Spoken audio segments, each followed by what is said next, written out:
When Jimmy was a kid, his father fled to the border of a neighboring country chased by soldiers. His people, the Karen, were being persecuted. With help, Jimmy was eventually able to travel through the dense jungle to reunite with his father. Together, they journeyed to a refugee camp in Southeast Asia. Jimmy attended an Adventist school in the camp operated by Helen Hall, a missionary from Australia. When he graduated, she asked him to teach. One day while he was teaching, a visitor from the city promised to sponsor his education.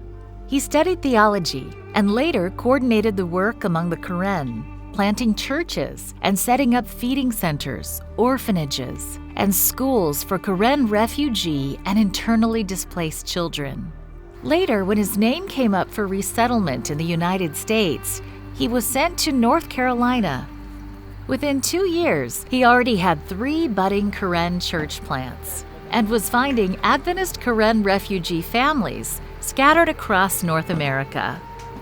There are about 80,000 Karen refugees in the United States. Many are just trying to adapt to a new way of living in a foreign land. Some have found refuge and support in the Adventist Church, especially while being able to worship with other Karen refugees. I have more friends in church, in Karen church, so we can speak Karen and we can understand each other. And if we go to American church and we don't know how to speak English, so we don't understand each other. It is very important to worship in my language because we can understand our preaching or sharing gospel if we do it in our own language. It's important because the church member and the pastor, if we can communicate straight to each other, then that would be better.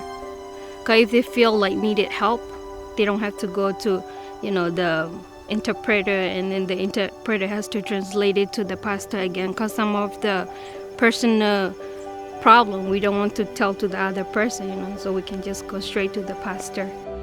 Jimmy Shui pastors several Karen congregations in North Carolina and also serves as the Karen church planting consultant for the North American Division Adventist Refugee and Immigrant Ministries. Pastor Jimmy did many things for the Karen people. Number one is he tried to organize every scattered church members who came to the United States.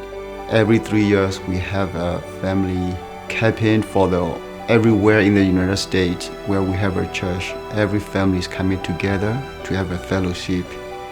Unless he is planning this, we don't have a fellowship, We just stay in our own states and we don't know each other. And also because of this, the young people are coming together, serving more in the church. My favorite is to be together and worship together, sing together. We love the way Karen people do that because it sounds good. When they sing, they sound so good, and because Jesus gave them their voice. The Karen Adventist believers across North America asked Pastor Jimmy to nurture and lead them, as many still are not yet fluent in English. Pastor Jimmy is planting churches among the Karen across this territory. This quarter, a portion of the 13th Sabbath offering will support refugee and immigrant ministry throughout the North American Division. It will give the opportunity for other groups like this to come together.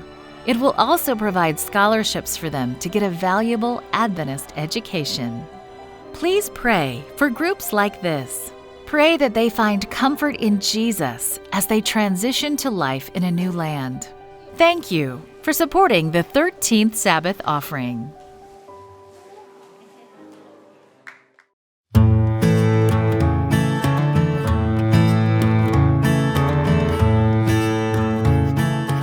My name is Hannah Bungu. I teach world history for sophomores and junior senior English at Palau Mission Academy. It's a really awesome opportunity. Every single day I get to come into school and be with these kids where I get to interact with them and show them more about God.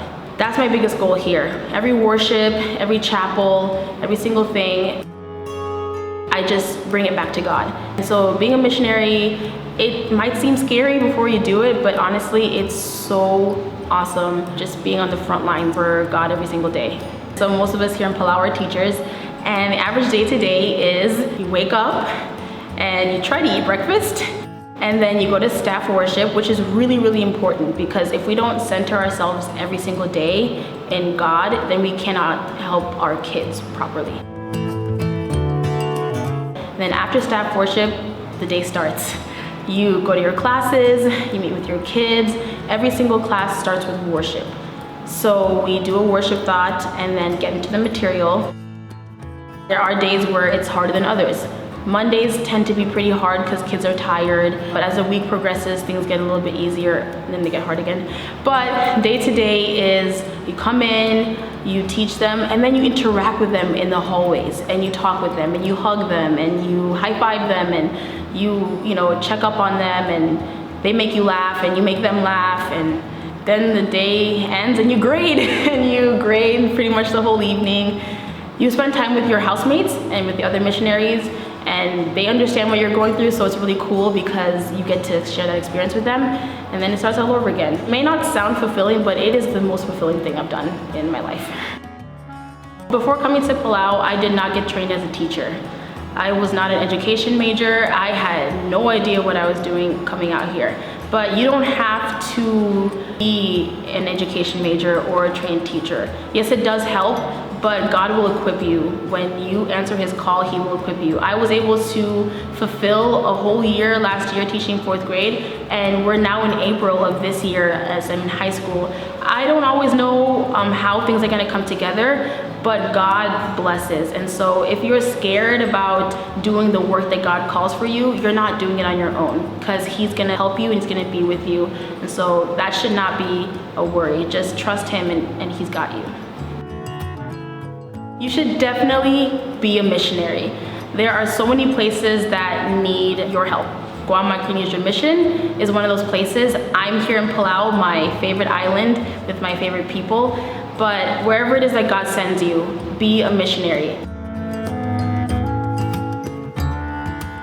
Every year, Adventist schools like Palau Mission Academy rely heavily on volunteers like Hannah to teach the next generation of leaders.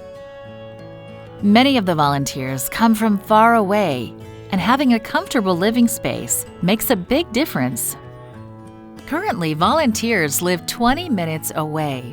They travel by bus each morning to school. New on-campus housing facilities would increase the staff's productivity and, more importantly, their interaction time with the students.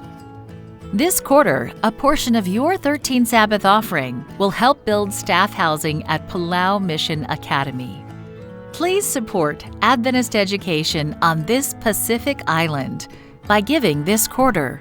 Thank you for your generous contributions to mission.